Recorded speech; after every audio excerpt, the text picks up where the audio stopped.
मेरा नाम रिजवाना शेख है। लक्ष्य उम्मीदों से पहले पाएं, हरमन चाइची बाय ब्रांड टेसी, पार्ट 13 आगे कंटिन्यू करती हूँ। अत्यावश्यक अनुशासन। नियोजन एक अनुशासन भी है और योग्यता भी, या आदत भी है और क्षमता भी। मतलब यह है कि नियोजन एक ऐसी योग्यता है जिसमें आप दोहराव और अभ्यास से पारंगत बन सकते हैं। जितना आप सोचते हैं उससे ज़्यादा आसान है। हर काम और गतिविधि की सूची बनाएं। योजना का मूलभूत अर्थ है हर उस गतिविधि की सूची जिसे आप किसी निश्चित लक्ष्य या उद्देश्य को हासिल करने के लिए शुरुआत से अंत तक करेंगे। नियोजन की प्रक्रिया शुरू करने के पहले एक कागज़ लेकर दिमाग में आने वाली हर चीज़ की सूची बनाएं जिसे आपको लक्ष्य पाने के लिए करना होगा। जब आपके दिमाग में नई चीज़ें आएँ तो उन्हें भी अपनी सूची में जोड़ लें। लगातार अपनी सूची देखें और नई जानकारी मिलने के बाद आवश्यक चीज़ों और कदमों को दोबारा तय करें। यह सूची आपके ड्रीम हाउस, आपके आदर्श लक्ष्य या परिणाम का ब्लूप्रिंट बन जाती है। प्राथमिकता और क्रम तय कर लें। अब यह तय करें कि कौन से काम या गतिविधियां बाकी कामों या गतिविधियों से ज़्यादा महत्वपूर्ण हैं। आप अपनी सूची को प्राथमिकता के क्रम में जमाएं। चीज़ों को महत्व के क्रम में जमा लें। सबसे पहले सबसे महत्वपूर्ण काम लिखें और इसी तरह सबसे कम महत्वपूर्ण काम तक की सूची बनाएं। क्रम के हिसाब से भी अपनी सूची जमा लें। क्रम में आप यह तय करते हैं कि किन गतिविधियों को दूसरी गतिविधियों के पहले या बाद में करना है। अक्सर कोई ख़ास काम किसी दूसरे काम के पूर्ण होने तक नहीं किया जा सकता। कई बार किसी एक काम के ना होने से पूरी प्रक्रिया में अड़चन आ सकती है। सीमित करने वाले घटक को पहचानें। योजना की सफलता अक्सर किसी निश्चित लक्ष्य या उद्देश्य की उपलब्धि से तय होती है। हो सकता है कि यह किसी नए ऑफिस, स्टोर या फैक्ट्री का बनना हो, या पहले प्रोडक्ट या सेवा की डिलीवरी डेट या सेल्स के खास स्तर को पाना हो सकता है, या किसी अत्यंत महत्वपूर्ण काम के लिए प्रमुख व्यक्ति को नियुक्त करना हो सकता है। नियोजन प्रक्रिया आपकी योजना के प्रति महत्वपूर्ण तत्वों को पहचानने में मदद करती है। इससे आपका ज़्यादातर समय तथा ध्यान सबसे महत्वपूर्ण कामों और गतिविधियों पर केंद्रित रहता है जिन्हें करने पर ही सफलता मिल सकती है। शुरुआत में सफलता अपेक्षित है। कोई भी योजना पहली बार में ही आदर्श नहीं बनती। किसी नई चीज़ को हासिल करने की अधिकांश योजनाएं शुरुआत में बार बार असफल होंगी। आपको इसकी अपेक्षा रखनी ही चाहिए। काम की योजना बनाते समय फीडबैक लेने और सुधार करने की योग्यता आपकी सफलता के लिए अनिवार्य है। पूछते रहें क्या काम कर रहा है और क्या काम नहीं कर रहा है। इस बारे में ज़्यादा चिंता करें कि क्या सही है, इस बारे में चिंता ना करें कि कौन सही है। पुरानी कहावत याद रखें, दोबारा ड्राइविंग बोर्ड पर चलो। जब भी आपकी योजना काम ना करे तो आराम से बैठ जाएं, गहरी सांस लें और दोबारा योजना पर काम शुरू कर दें। समाधान पर ध्यान केंद्रित करें। जब भी आपके सामने कोई समस्या आए तो समाधान केंद्रित बनने का संकल्प करें। मुश्किलों को प्रक्रिया का हिस्सा मानें और उनसे प्रभावी ढंग से निपटने का संकल्प करें। अगर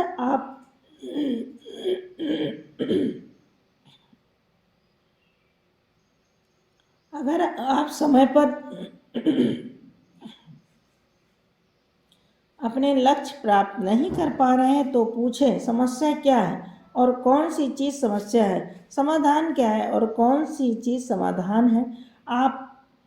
हम क्या कर सकते हैं, अगला कदम क्या है। जब आप किसी नए लक्ष्य पर काम शुरू करते हैं तो आपको तत्काल विपत्तियों, बाधाओं, मुश्किलों और अस्थायी असफलता का अनुभव होने लगता है। इसकी अपेक्षा रखनी चाहिए, यह सामान्य और स्वाभाविक है। किसी नई चीज़ को शुरू करने और सफल बनाने के लिए बहुत कोशिश की ज़रूरत होती है, लेकिन अपने लक्ष्य को हासिल करने के लिए आपको यह कीमत चुकानी ही होगी। कागज पर सोचें। हमेशा कागज पर सोचें, हर प्रक्रिया के हर पायदान की लगातार सूची और उपसूची बनाएं। अपनी योजना को लगातार अपडेट करते रहें और बार बार उसकी समीक्षा करें। उसे तब तक बेहतर बनाते रहें जब तक कि वह आदर्श न बन जाए। याद रखें, नियोजन एक योग्यता है, चूँकि यह एक योग्यता है इसलिए इसे पूरी तरह सीखा जा सकता है। अपने लक्ष्य की ओर सोचने, योजना बनाने, व्यवस्थित करने और कर्म शुरू करने की आपकी योग्यता अंततः आपको अपने क्षेत्र के शीर्ष 10% लोगों में पहुंचा देगी, लेकिन इसमें समय लगता है। किसी मल्टीटास्क लक्ष्य को हासिल करने के लिए कागज पर सोचने का एक तरीका है प्रोजेक्ट प्लानिंग शीट बनाना। इस तरह आप अपने लक्ष्य और उसे हासिल करने के लिए आवश्यक कदमों की साकार छत बना लेते हैं। इससे नियोजन प्रक्रिया की शक्तियों और कमजोरियों के प्रति आपकी आंखें खुलने में बड़ी मदद मिलेगी। Project planning model. Project planning में आप सबसे ऊपर यह लिखते हैं कि प्रोजेक्ट को पूरा करने के लिए आपके हिसाब से कितने दिन, सप्ताह और महीने जरूरी हैं। अगर प्रोजेक्ट या लक्ष्य 12 महीने का है तो आप इस महीने से शुरू करके आगे के 12 महीनों के नाम लिख लेते हैं। इससे आपको प्रोजेक्ट के लिए टाइमलाइन मिल जाती है। आप अंतिम लक्ष्य को हासिल करने के लिए आवश्यक सभी कामों की सूची बाएं हाथ के कॉलम में लिख लें, जिन्हें उचित क्रम में करना होगा। आपको सबसे पहले क्या काम शुरू करना होगा या सबसे पहले किस चीज़ को करने की ज़रूरत है। दूसरी चीज़ है और आगे की, और आगे भी इसी तरह। दाएं हाथ के कोने में नीचे स्पष्टता से लिख लें कि आपका अंतिम आदर्श परिणाम कैसा दिखेगा। इसका मनचाहा लक्ष्य जितना ज़्यादा स्पष्ट होगा, आपके लिए उसे पाना उतना ही ज़्यादा आसान होगा। जब आप किसी खास काम को पूरा करने के लिए आवश्यक समय तय करते हैं, इसके लिए आप आड़ी रेखाओं का प्रयोग करते हैं। इनमें से कुछ खास काम साथ साथ किए जा सकते हैं और बाकी काम किसी दूसरे काम से पूरे होने के बाद ही हो सकते हैं। इन कामों में से कुछ उच्च प्राथमिकता के होंगे और बाकी निम्न प्राथमिकता के। लेकिन अब प्रोजेक्ट प्लानिंग शीट में आप अपने पूरे लक्ष्य को पूरी स्पष्टता से अपने सामने देख सकते हैं। अपनी टीम बनाएं। जो व्यक्ति योजना के लिए किसी हिस्से को पूरा करने के लिए जिम्मेदार है, उसे नियोजन की प्रक्रिया में शामिल करना चाहिए। यह मानना बहुत आम गलती है कि कोई खास काम जल्दी से और आसानी से पूरा किया जा सकता है। अक्सर सदमा इस जानकारी से लगता है कि सरल और आसान दिखने वाले काम को पूरा करने में दरअसल कई महीने का समय लग जाएगा। आपकी योजना के किसी अत्यावश्यक हिस्से में समय की अड़चन आपको मजबूर कर सकती है कि आप अपनी योजना पूरी तरह बदल लें। मेरे एक मैनेजर ने हमारे सभी ग्राहकों को एक न्यूज़लेटर भेजने का फैसला किया, जिसमें हमारे बिजनेस के एक नए विकास की जानकारी देने का प्रस्ताव था। उसने हमारे कमर्शियल डिज़ाइनर को फ़ोन करके कहा कि वह न्यूज़लेटर उसे सप्ताह के अंत तक चाहिए। उसे यह जानकर